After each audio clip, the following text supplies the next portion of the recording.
30 साल में 3 साल चिंता हुआ। देखिए, लोकतंत्र का जो मूल मंत्र है और संविधान में जो हमारा इस भारत का सबसे बड़ा भारत जो हमारा दुनिया का सबसे बड़ा लोकतंत्र है और हमें जो अपने मत के अधिकार से अपना जनप्रतिनिधि चुनने का जो अधिकार मिला है, उसके पीछे मूल मकसद, मूल मंत्र इसका है कि जनप्रतिनिधि के जो दायरे हैं, उस दायरे में अपने क्षेत्र का विकास करें, चाहे वो एक वार्ड पार्षद हो या एक सांसद हो। मुझे भी जनता ने 2019 में जिम्मेदारी सौंपी और 2019 के पहले भी बहुत सारे माननीय विधायक हुए, माननीय मंत्रीगण हुए, लेकिन हमारा गढ़वा एक अभिशप्त विधानसभा कहलाता था, अभिशप्त जिला कहलाता था। यहाँ बिजली, पानी, सड़क, शिक्षा, सिंचाई, चिकित्सा, किसी भी क्षेत्र में कोई काम नहीं हुआ था। कहे तो हमारा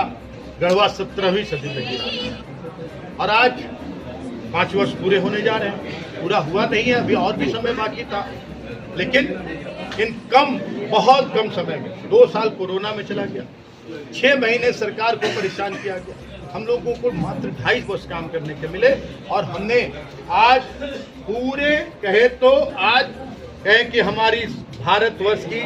सुंदरता, भारतवर्ष जो वास्तविक भारतवर्ष है, सभी लोगों के सामने, सभी जाति, सभी धर्म के लोग आज इकट्ठे होकर हम लोगों ने आज ये विकास पुस्तिका का हम लोगों ने 5 वर्षों का लेखा जोखा जनता को समर्पित करने का काम किया है। और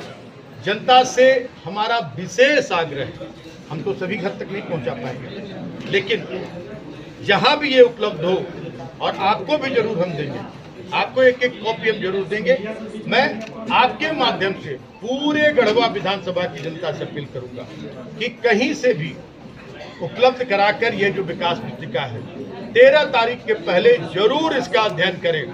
निरीक्षण करें और तब निर्णय लें। अपने मत का तभी आप उपयोग करें, आपका निर्णय उचित निर्णय होगा, क्योंकि आज तक जितने भी विधायक हुए, जितने भी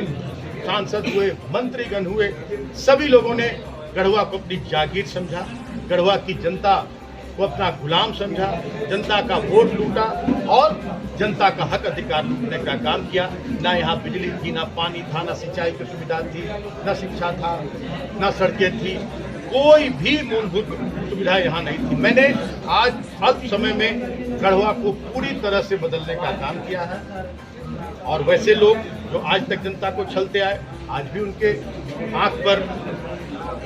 टीने का चश्मा लगा हुआ है, कहें वैसे लोगों को मैं इस पुस्तक के साथ एक चश्मा भी उपलब्ध कराऊंगा, अगर उनकी इच्छा हो। जिस तरह से लोग मुंह उठाकर चुनाव मैदान में हैं, ये इस पुस्तिका का अध्ययन करने के बाद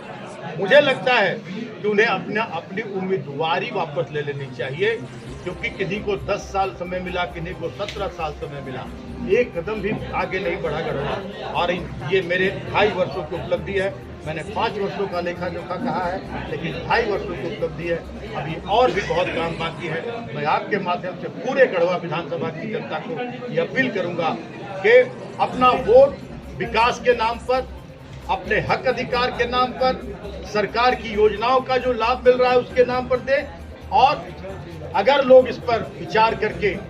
अपने मताधिकार का प्रयोग करेंगे, तो जितने भी हमारे विपक्षी साथी हैं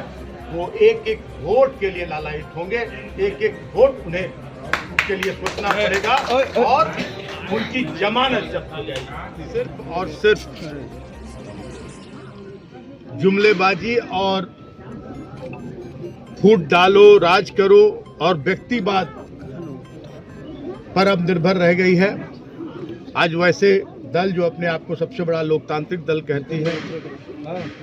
उन्हें आईना लगातार दिखाया जा रहा है।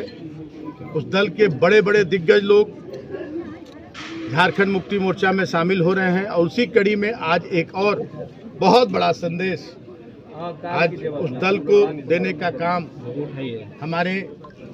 बहुत ही वरिष्ठ नेता भारतीय जनता पार्टी के श्री धनंजय तिवारी जी सरकार के कार्यों से और जो भारतीय जनता पार्टी की जो नीति है व्यक्तिवाद की और जिस तरह से आज वहाँ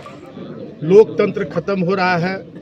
आज पूरी तरह से तानाशाही हावी हो रही है, कार्यकर्ताओं का कोई भी अहमियत नहीं दी जा रही है, कार्यकर्ताओं की राय को दरकिनार कर दिया जा रहा है, लोग अपने प्रभाव से कहीं टिकट हथिया ले रहे हैं, कहीं किसी को दरकिनार कर दे रहे हैं। इन सभी से व्यथित होकर निरंतर भारतीय जनता पार्टी के वरिष्ठ नेता दल छोड़ रहे हैं, दूसरे दलों में शामिल हो रहे हैं। आज धनंजय तिवारी जी भी, जो भारतीय जनता पार्टी के वरिष्ठ नेता हैं, करुआ पंचायत के वहाँ के पंचायत समिति सदस्य भी रहे हैं, आज ये भी भारतीय जनता पार्टी से इनका मोह भंग हुआ और हमारे कार्यों को देखकर एक विधायक के रूप में जो हमने विकास के कार्य किए, सरकार जो योजनाएं जनहित के लिए लागू कर रही है, इन सब से प्रभावित होकर आज धनंजय तिवारी जी अपने साथियों के साथ आज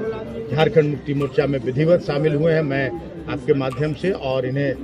व्यक्तिगत रूप से बहुत बहुत इन्हें बधाई देता हूं, इनका आभार व्यक्त करता हूं और इनके आने से झारखंड मुक्ति मोर्चा और ज़्यादा मजबूत, ऐसे मजबूत तो बहुत है लगातार। अब मुझे तो लग रहा है कि जो सिलसिला यहाँ शुरू हुआ है, आने वाले 13 तारीख को शायद ही कोई प्रत्याशी अपनी जमानत बचा पाए, जो दिख रहा है धरातल पर। और ये सबसे बड़ा संदेश है वैसे लोगों के लिए जो लोकतंत्र को कमजोर करना चाहते हैं, संविधान को बदलना चाहते हैं। लोकतंत्र में, संविधान में जनता को अपने वोट का अधिकार विकास के लिए, सरकार की योजनाओं के लाभ के लिए आज गढ़वा में पूरी तरह से दिख रहा है। आज गढ़वा की जनता स्वतः स्फूर्त आकर झारखंड मुक्ति मोर्चा के साथ जुड़ रही है। गढ़वा के बड़े बड़े नेता, बड़े पदाधिकारी विभिन्न दलों के झारखंड मुक्ति मोर्चा के साथ जुड़ रहे हैं और उसका एकमात्र कारण है कि गढ़वा जो अभिशप्त था, गढ़वा में कोई विकास के काम नहीं हुए थे, आज गढ़वा तेजी से विकास की ओर अग्रसर है और सरकार की योजनाएं अंतिम पंक्ति के लोगों को लक्ष्य करके लागू की जा रही है और अनगिनत योजनाएं। 19 साल तक कोई भी एक भी जनहित की योजना लागू नहीं हुई जिससे आम जनता को सीधा लाभ हुआ। आज यहाँ बिजली माफी से लेकर, मुफ्त बिजली से लेकर, अबुआ आवास, मैया सम्मान 2500 रुपया, हम लोगों ने वृद्धा पेंशन 50 वर्ष की उम्र से, हमारे जो यहाँ के आदिवासी हैं, यहाँ के जो हमारे अनुसूचित जाति के लोग हैं, महिला पुरुष सभी को 50 वर्ष से पेंशन, 2 लाख कृषि लोन की माफ़ी, इन सब से प्रभावित होकर अब पूरा गढ़वा ही नहीं, पूरा झारखंड मुक्ति मोर्चा और इंडिया गठबंधन मय हो गया है।